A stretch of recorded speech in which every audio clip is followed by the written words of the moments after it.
Welcome guys, Gio here, hope you're having a great day. And in this video I want to show you Wartales Brute build, specifically Destroyer. And this is a tank build that is able to withstand the damage, tank the enemies, tank the bosses, and that's the main idea around this build. So then our damage dealers can do the damage while this guy is soaking up the damage. And I found that brutes are pretty good at that. They are able to, because of their skill tree, negate lots of damage. They have lots of protection buffs and so on. Besides, the brute is able to generate the Veiler the way we have spec'd it, so it will help our damage dealers in that regard as well. So we will generate the Veiler with the brute, and then damage dealers can spend it. As with any other builds, my philosophy with the builds is to make them as accessible as possible, so we are using only crafted gear. The only exception is the helmet stamp. And yeah, other than that, it's a pretty simple build, nothing spectacular. It is tank, and it is doing tank things, soaking up the damage. So our game plan is really to check the gameplay to show you guys how the build plays in the battles, and then I will dive into details and show you the different stats and attributes and so on, so you can understand how this entire thing works. So let's jump into the action. Here we are up against bandits, and as you see, we don't have a lots of Veiler points, and this is usually the case if you're doing multiple battles back to back during a single day. Then you will eventually drain your Veiler points, and in these situations we can regenerate the temporary Veiler points with this build. And also I want to show you how this guy will tank the damage. First, I want to just essentially charge in and move in onto the enemies, and then hopefully they will come at us and we will be able to gather them around us, so then our damage dealers can focus down on them. So but having said that, on higher difficulties sometimes enemies will bypass the immediate enemy and they will go for a squishier target. So let's see how this will play out. I can move in and I want to engage with Hoodlum, and now we have gotten there. And look, so we have two buffs kicked in because of the passive that we have. So because we are surrounded by enemies, we have protection. It is which one is that? Temperance, cruelty, no. Yeah. So opportunism. So essentially, if there are at least two enemies in the range, then we have protection, and if there are more than 4 enemies, or at least 4 enemies, then we also have brutality. So this is like this kind of passive really encourages you to just be in the thick of a battle, just move in and soak up the damage. So that's what we are going to do first. Because we are using the Brave's oil, we can just spam these abilities, and I want to gain the deflection from my shield, and we have used one Veiler point but got one back. So now we want to engage with the Hoodlum. So there is a sequence of attacks that I'm going to do. So essentially we're going to engage and disengage, engage, disengage, and then regenerate Veiler at that point, and hopefully killing the Hoodlum as well. So let's engage with Taunt.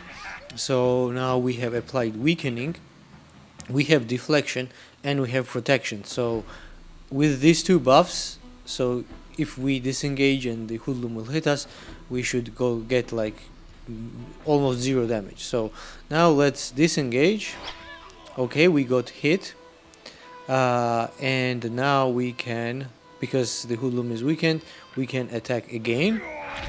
Whew, look at that.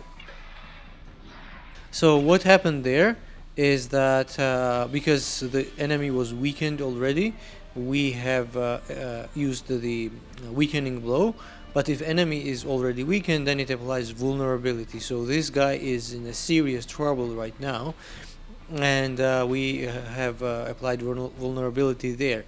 So it means that the next attack is going to be crit, and then we are going to just use Wrath, kill this guy, and now we have one more attack left. So I would go with the Poacher. Just attack him.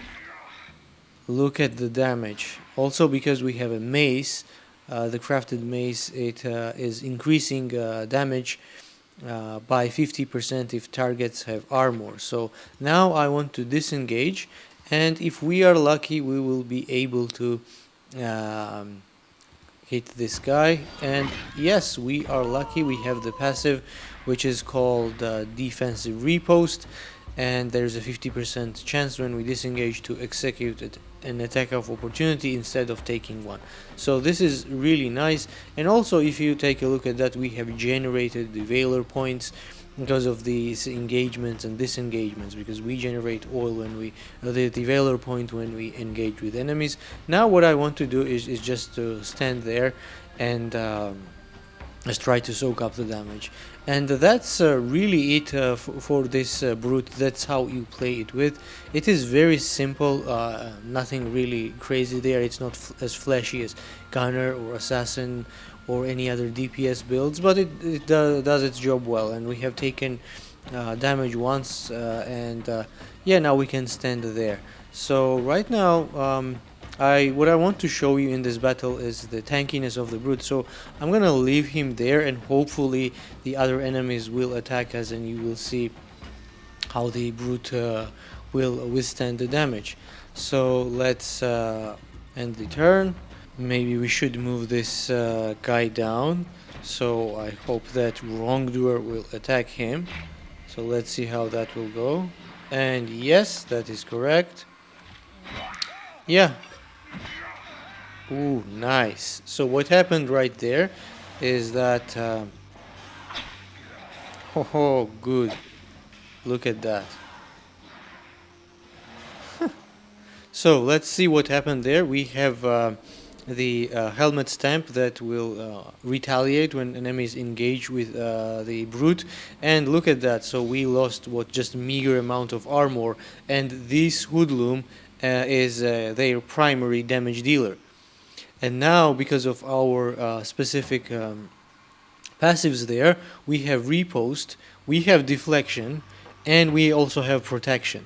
So let's continue. Let's see if the other guys will also attack him. I just want to, yeah, just get them back. So maybe they will focus on the no. Okay, yeah, this is actually another tank. Really solid. Okay, let's move you there. And let's see. Come on. He couldn't reach us. Okay. So let's go there. No, this guy is coming here. Yeah, let's wait how this battle plays out, and then we will do another sequence there. Okay, let's skip this one as well. Oh, that's gonna hurt. Okay. That's okay. What about this guy? Okay, you see? Ooh, he's surrounded. Look at that. So we are surrounded by enemies. We have fragility, and they just clustered around us. And so and we have lost just some small amount of buff there. And also consider that the armor there. And also consider that we have a surrounded debuff. So the damage we take is increasing. And all these damage dealers, what they did is just this. That's how powerful this guy is in action. Now let's try one more turn, and then we will end this. So now we can stay there. We can also do the damage even though we are a tank. So do we have the repost? No, we don't have it, but that's okay. We can disengage. Ooh, look at that. Hit the guy and then hit again. There we go. Really nice. So we have this food buff there that is accumulating rage. It is similar food buff that I have used in other builds. I will show you how to get this for free, so you have this on all of your characters. So now we still have some action to do. We can get rid of the hoodlum. We can engage. And look at those Valor points, they're going up. So they are, these shiny ones are temporary Valor points, and we are generating that. So then we can disengage. Look at that, just one. Attack of opportunity is supposed to be really punishing when you disengage and he just did 1 damage. So we have a fury because we killed the enemy with wrath. Now we can, he is weakened, we can follow up with, ooh, look at that, with weakening blow. And now this guy has vulnerability. Now we have also the repost, so the next time we disengage, this guy is a toast. Yeah, he hits us, we hit the back, and boom, this guy is gone. And we are still standing strong, even though we have accumulated some poison stacks, but that's okay. Our teammates can help us with that. But that's not the point here. We can now go to this guy, hit with, ooh, look at that, crit. So we have deflection as well. So now we disengage and yeah, we have deflection. Now we disengage. Boom, look at that. Look at the carnage. And this guy is a tank, okay? It's not a damage dealer. It is just supposed to just soak up the damage. That's so good. Now what I'm gonna do is, yeah, there is no point in coming here. I will just maybe stand there, get deflection, and let's, okay, look at the Valor points. Let's, yeah, end the turn. And yeah, so we have lost some health, but look at what happened there. So these enemies, they are just crushed, okay, and they stood no chance. And this guy is a tanky guy, did all of that. So it's really useful build. I know that some people do not like tanks, and their train of thought is that you want to be dealing as much damage as possible to the enemies and killing them faster, but I think that I personally prefer to have at least 1 or 2 tanks, even 3 if it is a large group, and it also makes leveling up easier in early game, so you're kind of safe. And yeah, it's really straightforward build here. So that's how this build plays out in general in almost every battle. So there is no point of me showing just different scenarios. Overall, this guy is really sturdy, is doing lots of damage, and yeah, that is kind of a backbone of our little troop here. So now let's wrap this up and move into actual details. Now let's check the actual build. As usual, I'm playing on expert difficulty, simply because I enjoy it the most. I don't like extreme because of the increased Valor points consumption. So if you're playing anything below expert or expert, this build will work. Now let's check the details. Usually we go for willpower 15. It is especially useful for the tanks, especially early game, because they are taking lots and lots of damage and there is a chance that they will die. So to survive that, we need willpower. Then we need movement base 20, so we have a good range to move around and deal the damage. And then the rest of the points goes to the strength. Now my thinking with the tanks is that even though they were able to get the damage and soak the damage and just stay there, they also need to be able to deal some damage to the enemies. It's not that they are just sponges to soak up the damage. So that's why I think going for a strength is more important there than, let's say, for constitution, um, because then if you just push the constitution and only defensive buffs and skills, then the build becomes really one-sided, which is something that I personally do not enjoy. So we go for the strength, so our tank is also has some power to kick the enemies back. And you have seen, how many enemies we have killed with just a tank. As for the traits, so we can go for brawny, which is again increasing constitution, or strong. In the case of tanks, it's not really that important. It's just a nice to have. While for the DPS builds, we need to have 100% crit chance, and then every single contributor to that counts. But here we can have brawny initially, or strong to increase the strength. Doesn't really matter that much. As for the gear, everything is crafted. We have Acadian Steel Sallet, we have Acadian Steel Battle Plate, Acadian Steel Morning Star, and Acadian Steel Heavy Hitter Shield. So these are all crafted. You don't have to chase legendary gear or specific equipment to farm from different types of enemies, and so you don't need any of that nonsense. So this is just awesome. So now let's take a look at the helmet stamp. It is enhanced visibility, and I think it is great for tanks because every time someone will engage us, we are going to retaliate and deal with an attack of opportunity. And you have seen that in the gameplay, how our tank just punish the enemies whenever they engage with them. Next, for the armor slots, we have Colossal Reinforced Layer of the Ox 2 times, and Colossal Reinforced Layer of the Stag. So let me explain this a little bit why. So the main thing when working with the tanks and building the tank is the guard.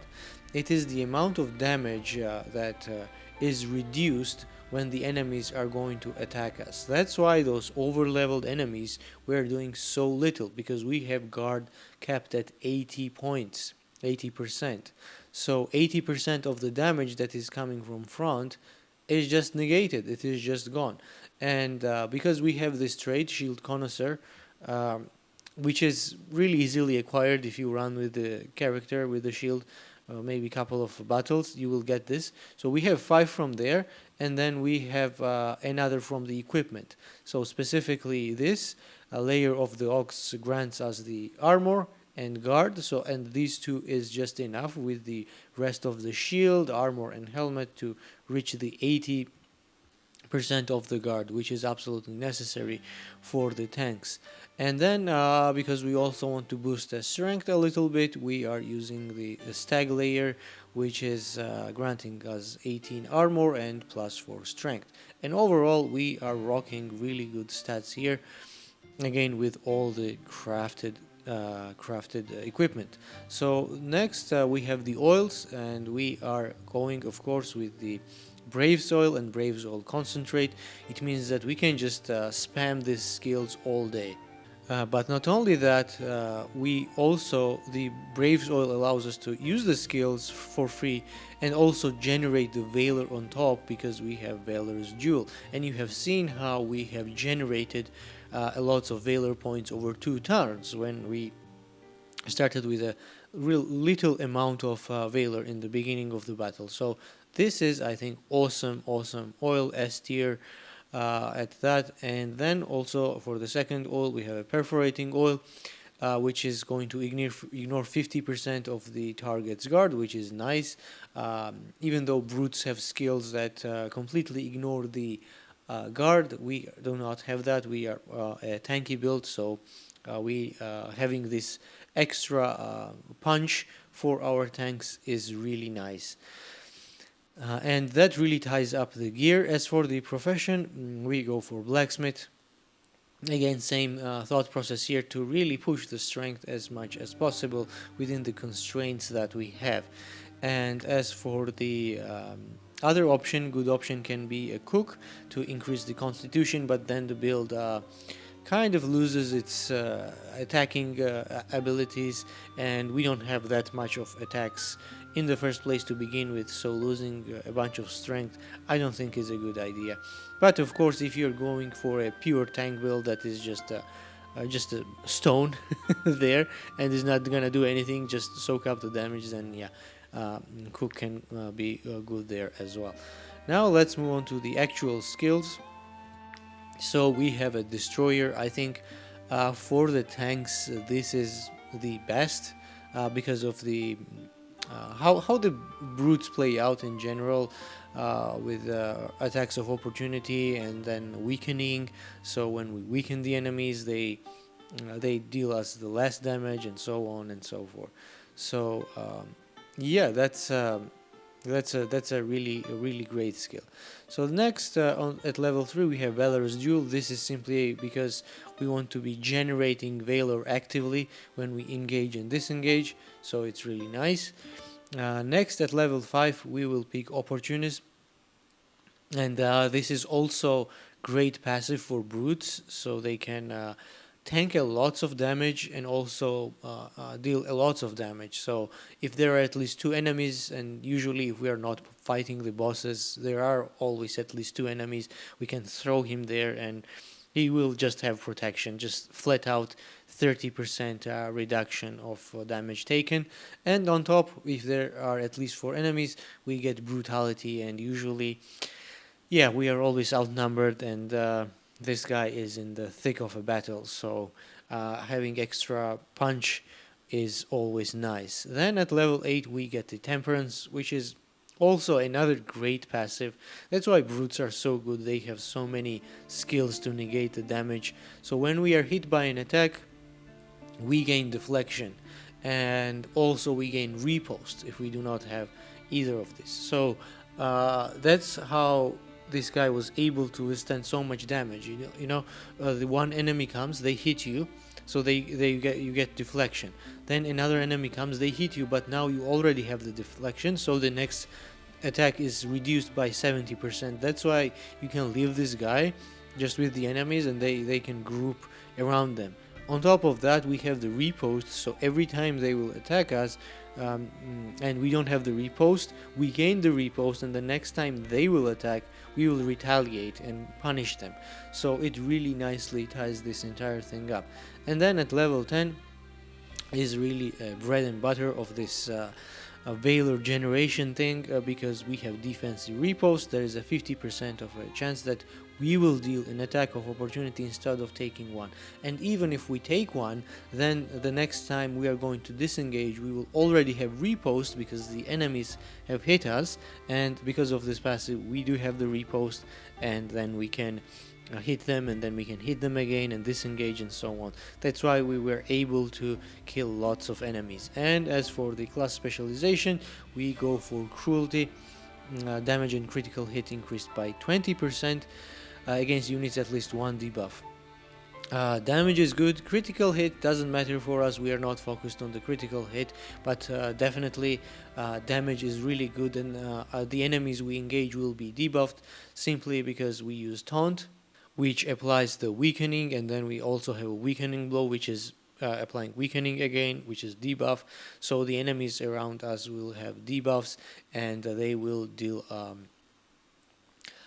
we will deal 20% more damage, and we also are going to take 20% less damage. So this is absolutely fantastic. And then at level 15, well, we do nothing, we just unlock this new class, which I haven't bothered to check with because it's so good as it is in current state. Again, we should improve all the skills with the skill mastery books that we have there.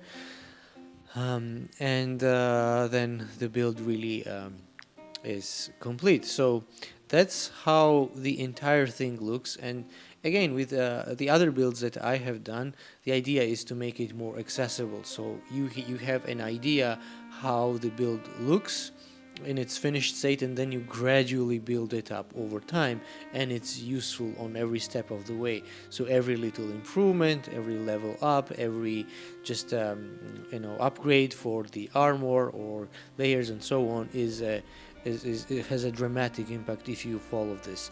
So that's it with the details. Next, I want to show you the food buff that I almost always have in my videos, and this is not the exception. This is the lake fish dish that is granting us 1 rage every time we attack. It is awesome food for our companions, because we will be attacking a lot, especially with damage dealers and with the brute, as well as you have seen in the gameplay. And the way we obtain this food is through the tavern. It is for free.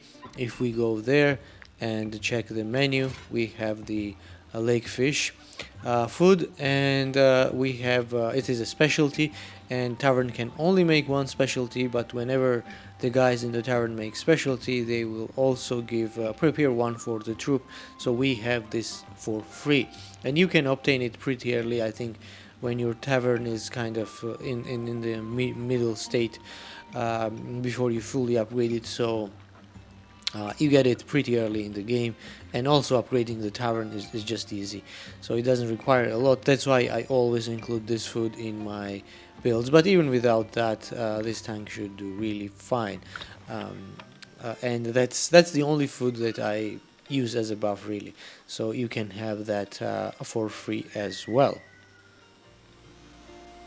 Now let's check out some variations here. Well, with the gear, it is just a craftable. You have to kind of overall level up your blacksmith and so on, and then you can craft this gear. So there is not much challenge there. You just have to play the game. So this is the most easily accessible equipment there is.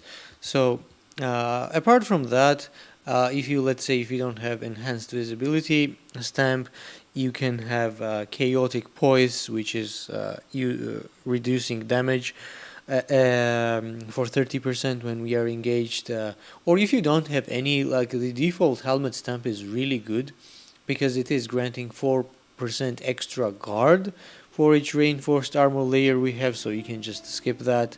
As for the armor layers, really our goal is to hit the 80 guard, and anything that will help you to just increase the guard would go there. For example, if we check this, well, the ox layer obviously is good. I mean, the horse layer as well, we are gaining guard and strength, so you can essentially use anything that boosts up the guard, and you have to strive for 80%. Other than that, I don't think like there is some special requirement there. Maybe going for a little bit of strength if you don't care about the guard with the tanks, and use the stag layer, but again, we are aiming 80%, and these are not really hard to come by. You just have to do some ghost hunts, and then you will acquire recipes for that. Especially the stag one, you just have it in early game, really early on. As for the oils, well, perforating oil, if you don't have it, well, don't apply. If you don't have the Braves oil, then just don't apply this as well. It is, I mean, it is just an extra thing to tie this build up. But if you don't have them in the current state, you can just not apply anything at all, because with this build, really, we are focused on tanking the damage. So there is not much variation is needed there. You don't have to go crazy and apply some crazy oil like briny oil on any other stuff. Another good option there might be, what is that? Let me check. It is where is that? Yeah, initiative oil, but it's not as solid. So every time we are attacked, we have a 25% chance to get 1 Valor point back. This also can be a good option, but really it's what this build is really tied up with is the Braves oil and this valor generation thing with the defensive riposte. So uh, you don't really need to do much with this build. If you want, there are some legendary. Where are they? Some maces. Yeah, some special ones. There was. Yeah, I think I have it in tavern. There is two-handed variation. And so on, but you really do not need any of that, because as you have seen, when we were out leveled with difficult enemies with basic gear, it just works. So I personally think just trying to, you know, push this guy even further may just break its purpose, and you may mess the build up. So it is good as it is. Of course, if you have some armor with more defensive stats and so on, go for that. But yeah, it's really simple to. This is overall really simple build to work with. So yeah, that's what it is about variations. So I will leave it at that. So I think this is it. I have discussed everything I wanted to discuss with this one-handed variation of a tank build of the Brute, and I'm really happy with that. It's really solid. I know some people do not like tanks, but I personally enjoy that. And also just look at that. This armor and gear looks so cool. And it's also a thing, I like when my companions look nice. And this guy looks really tough. He's ready for action.